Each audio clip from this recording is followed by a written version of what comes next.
Welcome to Nation Info Hub. तो कैसे हैं आप सभी। जैसा कि आप सभी को पता है कि हम हर हफ्ते आपके लिए लेके आते हैं इंडियन लॉ फॉर ऑल या हिंदुस्तान का कानून सबके लिए, और उसी के सिलसिले में हमने कॉन्स्टिट्यूशन की सीरीज शुरू करी। अभी तक हमने कॉन्स्टिट्यूशन के आर्टिकल 38 तक पढ़ लिया है। तो पिछला वीडियो था हमारा, वो था आर्टिकल 38 को लेकर। अब आर्टिकल 38 क्या है, तो उसमें जो हमने आपको बताया था वो था सोशल, पॉलिटिकल और इकोनॉमिकल जस्टिस के बारे में। अगर आपने हमारा पुराना वीडियो नहीं देखा है तो ऊपर आई बटन पर क्लिक कर हमारा पुराना वीडियो देख सकते हैं और इसी सिलसिले को हम आगे बढ़ाते हैं। तो आज जो हम इस वीडियो में पढ़ेंगे वो है आर्टिकल 39। तो जैसा कि आप सभी को पता है कि आर्टिकल 36 से लेकर 51 तक डीपीएसपी है, जिसको हम कहते हैं directive principle of state policies. जिसका मतलब है कि स्टेट को कुछ पॉलिसीज दी गई, कुछ प्रिंसिपल्स बताए गए जिसको फॉलो करना है। अब वो क्या है उसी को हमने बताना शुरू किया। तो आज जो है आर्टिकल 39, उसमें क्या बोला गया। आर्टिकल 39 बहुत अहमियत रखता है अपने आप में, क्योंकि इसमें कुछ बुनियादी चीजें बताई गई हैं जो स्टेट को फॉलो करना है और प्रोवाइड करना है। किसके लिए प्रोवाइड करना है, तो जो सिटीजन्स हैं उनकी जिंदगी को लेकर, उनके रहने को लेकर, उनके काम को लेकर, उनकी डिग्निटी को लेकर, उनकी मर्यादा को लेकर, इन सब चीजों को बयान किया गया आर्टिकल 39 में। B.R. अम्बेडकर ने एक बात बोली थी कि अगर फंडामेंटल राइट्स कॉन्स्टिट्यूशन का हार्ट है तो डीपीएसपी जो है सोल है। जिसका मतलब है कि फंडामेंटल राइट्स जो हैं, मूलभूत अधिकार जो आपको दिए गए हैं, वो अगर आपका दिल है तो डीपीएसपी जो है, प्रिंसिपल्स जो बताए गए आर्टिकल 36 से लेकर 51 में, वो सोल है, जिसको कहते हैं हम आत्मा। बिना दिल के और आत्मा के जिंदगी नहीं हो सकती, इंसान नहीं चल सकता। वैसे ही बिना सोल के और हार्ट के कॉन्स्टिट्यूशन भी नहीं चल सकता है।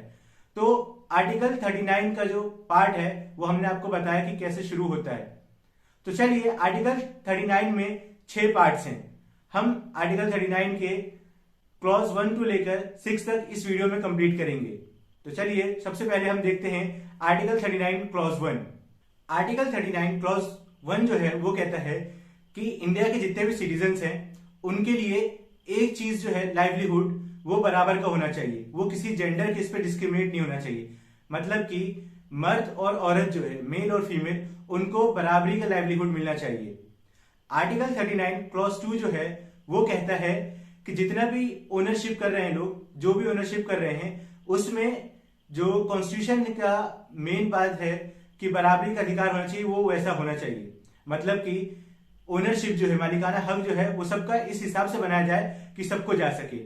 तीसरा जो है आर्टिकल 39 क्लॉज 3, वो बात करता है इकोनॉमिक पॉलिसीज को लेकर कि स्टेट जो भी इकोनॉमिक पॉलिसीज बना रही है वो इस हिसाब से ध्यान रख कर बनाए कि उसमें मीन्स ऑफ प्रोडक्शन में सबका पार्ट हो, उसमें कोई अलग, कोई ज्यादा और किसी का कम नहीं हो, हर एक का इक्वल हक हो, मतलब हर एक का इक्वल राइट हो। तो ये 3 हो गए। अब आगे बढ़ते हैं हम आर्टिकल 39 क्लॉज 4। आर्टिकल 39 क्लॉज 4 जो है वो बात करता है equal pay for equal work.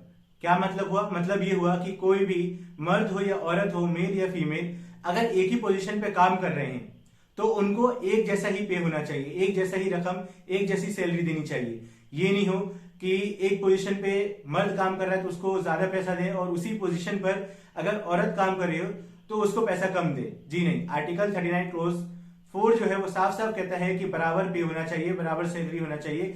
अगर एक ही स्किल्ड वर्कर है, एक ही पोजीशन पे काम कर रहे हैं, उनको डिस्क्रिमिनेट नहीं किया जाना चाहिए on the basis of their gender. Article 39 clause 5 जो है वो बात करता है वर्कर्स के प्रोटेक्शन के बारे में। वर्कर्स जो भी कामगार हैं, जो भी काम कर रहे हैं, भले ही वो मेल हो, फीमेल हो या कोई बच्चा हो, उनको ऐसा सिचुएशन प्रोवाइड कराना जाना चाहिए जिसमें उनको अब्यूज नहीं किया जाए, उनको कंडीशन अच्छी दी जाए। और आर्टिकल 39 क्लॉज 6 जो है वो स्पेसिफिकली बात करता है बच्चों को लेकर और यूथ को लेकर कि उनका जो डेवलपमेंट हो, उनका काम करने के बीच में जो डेवलपमेंट हो, वो ऐसी जगह पे हो जहां पे वो अपनी हेल्दी लाइफ को बना सके, उनकी मोरालिटी बनी रहे, उनका फिजिकल कंडीशन जो है वो अच्छी हो। तो ये 6 पार्ट हो गए आर्टिकल 39 के। चलिए अब हम कुछ केस स्टडीज देखेंगे जिससे कि हम आसानी से समझ सकें कि क्या है। उसे केस स्टडीज देखने से पहले मैं आपको बता दूं कि आर्टिकल 39 का जो पार्ट है वो कुछ सोशलिस्ट में आता है, कुछ वेलफेयर में आता है, मतलब कि स्टेट के ऊपर जिम्मेदारी है इन चीजों को लागू करने की।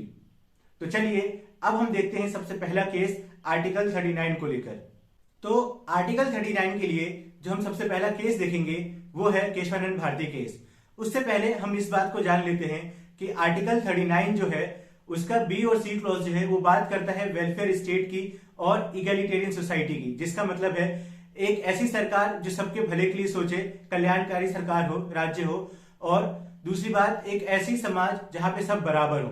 तो इसमें केस में Kesavananda Bharati versus state of Kerala का जो ये केस है 1973 का, इसमें सुप्रीम कोर्ट ने बोला कि जब भी स्टेट कुछ पॉलिसीज लेके आए जिसमें वो बात करे सोशल, इकोनॉमिकल और पॉलिटिकल जस्टिस को लेकर, तो वहां पर इस बात का ध्यान देना चाहिए कि ह्यूमन डिग्निटी जो है उसको बरकरार रखा जाए, ह्यूमन या इंसान की जो मर्यादा है उसके ऊपर चोट नहीं पहुंचे।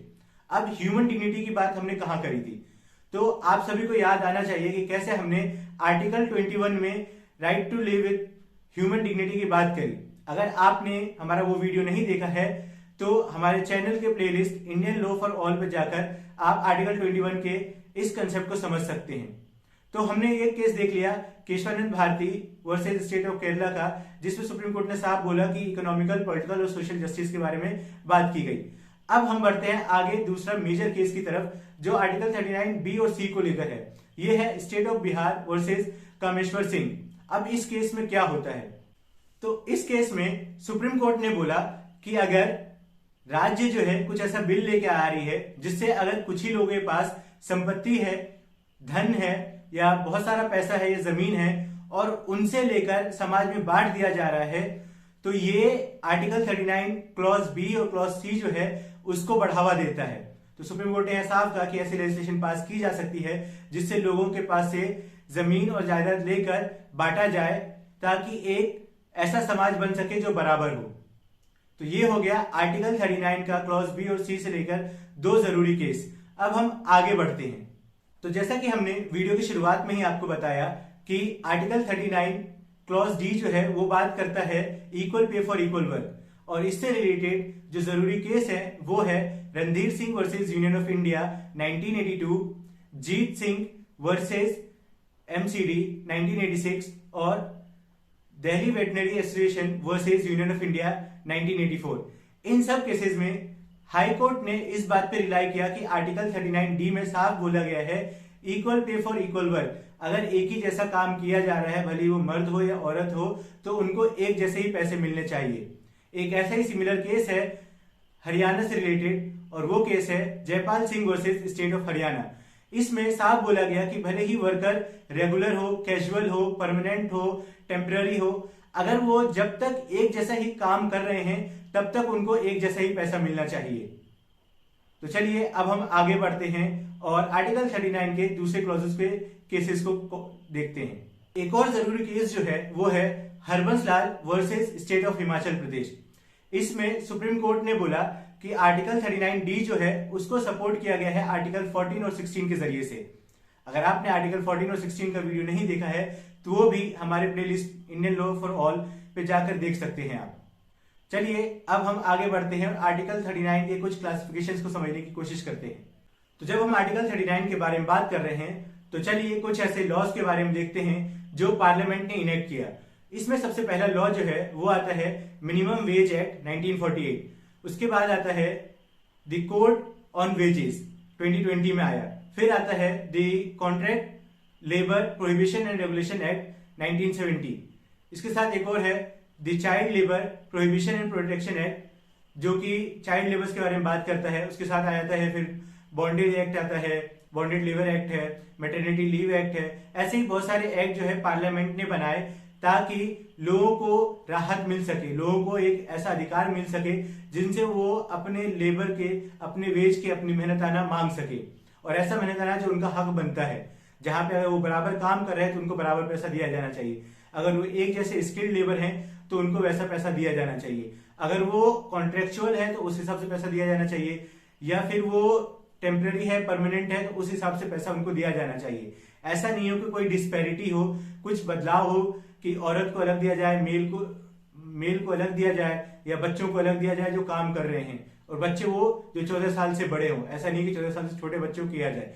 अगर कोई 14 साल से छोटे बच्चों को करता है तो उनके लिए अलग से एक प्रोहिबिशन है, जो कि हमने बताया आपको।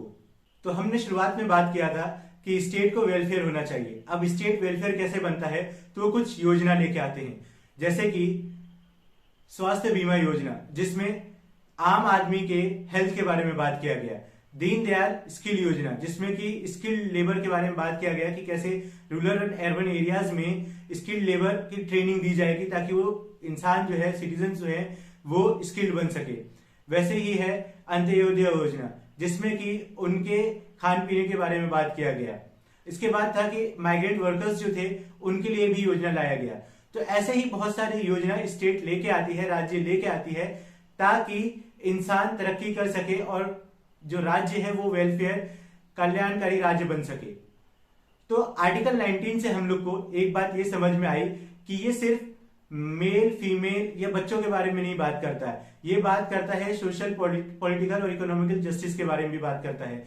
ये बात करता है कि राज्य को कैसे कल्याणकारी बनना है। ये बात करता है कि कैसे कुछ पॉलिसीज लाई जाए जिससे कि लैंड डिस्ट्रीब्यूशन हो या संपत्ति का डिस्ट्रीब्यूशन हो वो बराबर का हो सके और हमारा समाज जो है इगैलिटेरियन बन सके। तो ये जरूरी चीजें हैं आर्टिकल 19 में। मैं उम्मीद करता हूं कि आपको आर्टिकल 19 अच्छी तरीके से समझ में आ गया हो।